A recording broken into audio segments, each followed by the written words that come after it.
Hello, this is Goku4071 with another volume of The Other Lost Theory, where I talk about other people's theories and give you evidence to support or dismiss these theories. Not all of these theories are my opinions or anything I believe. I will tell you what I think about these theories, but please take them as just interesting theories because I find them very interesting. So let's get started with Volume 2. Today, all our theories come from the official Lost Theory webpage at abc.com. There will be a link over on the right, so please go to that website and actually read these theories. There are some very good ones. So let's start with our very first theory, and let's get started. Our first theory comes from Hegel90. And this one I'm going to read because it's a little complex, and I'm having a problem coming up with a shortened version. So let's begin. This might be a little confusing, so just stay with me. Alright, so if anybody has taken a look at Jacob's tapestry, you'll see a sun expanding, 9 hands touching people, the statue, a ship sailing to the island, and so on. The other's connection, Jacob touching, and other aspects of the island to this tapestry.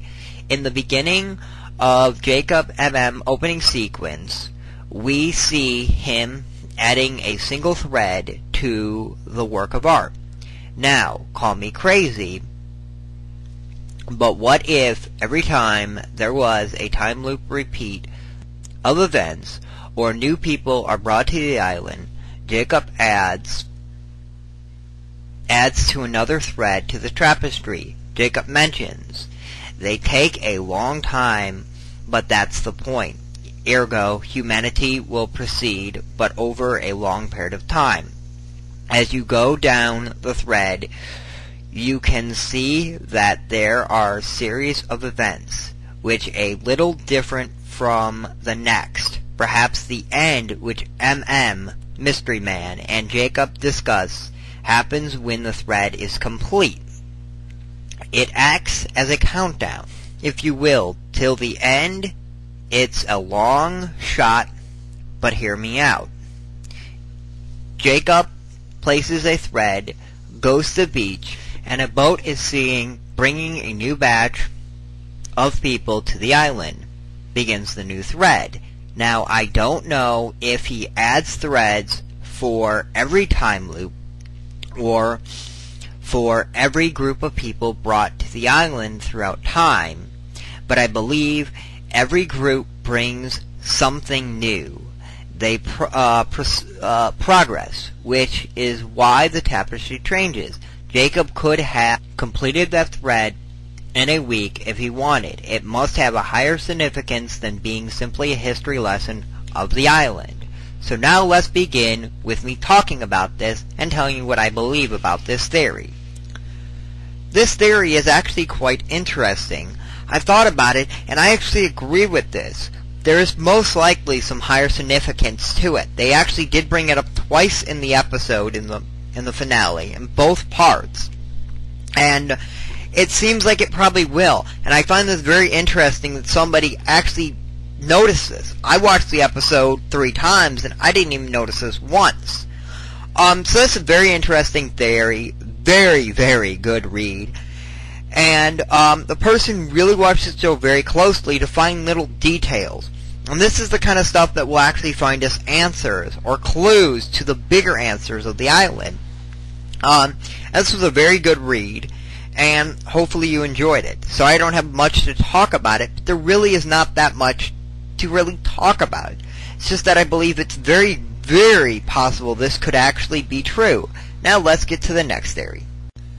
Our second theory comes from Walkabout Guy, and he believes since the very first episode that the plane actually did land, and it was set up to look like it did, because nobody actually survives a plane wreck with only scrapes and bruises, and a little dirt on their face.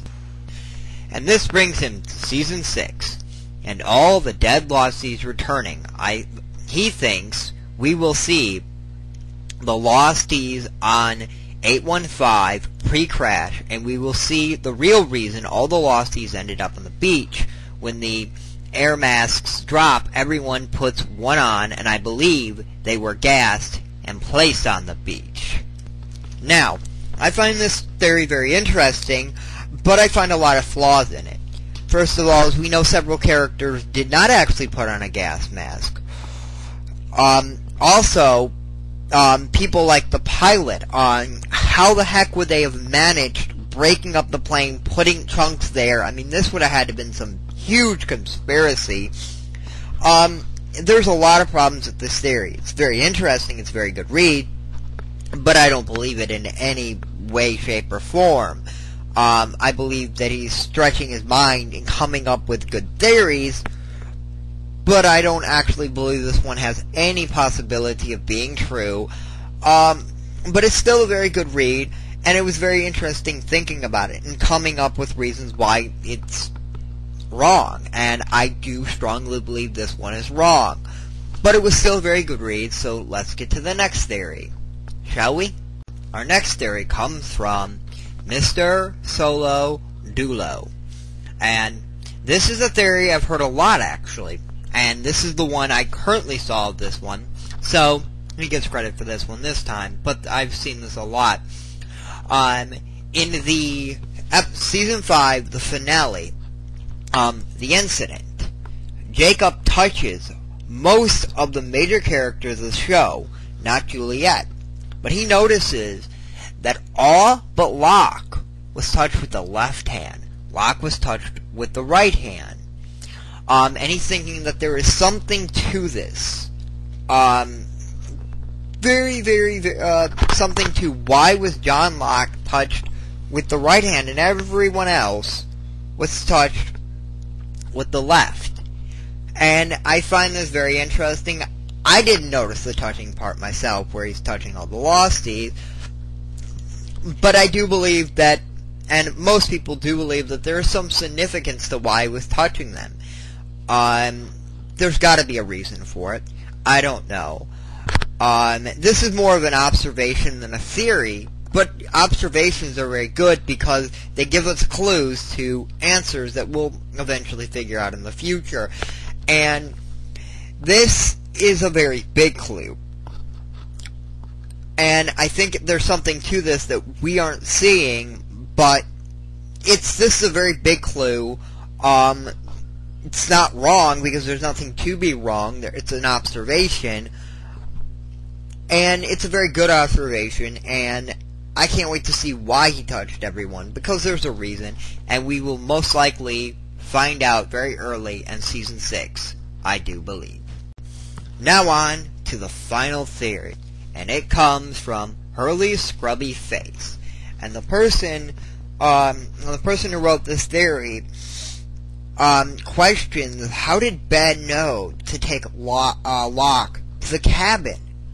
He had never met Jacob. He had no reason to believe that he would be at the cabin, or that there was any reason to take him to the cabin.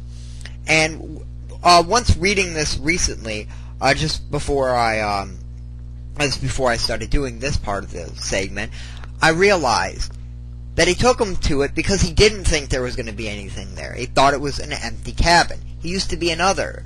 The cabin was actually built to what we've been led to believe was actually built by one of the Dharma people. He used to be in the Dharma Initiative.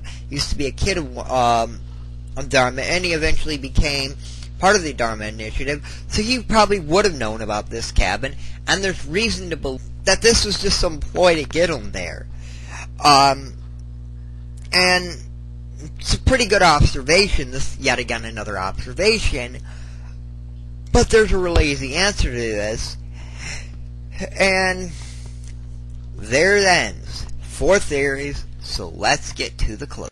In closing, this is Goku 4071 with Volume 2 of The Other Lost Theory.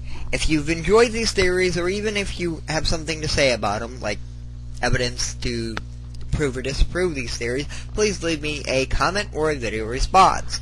And please, also, if you have any theories that you would like to hear on a future volume of the Other Lost Theory, please give me a comment or a video response telling me what your theory is. And if it is your theory, please give me the website that you submitted this theory on.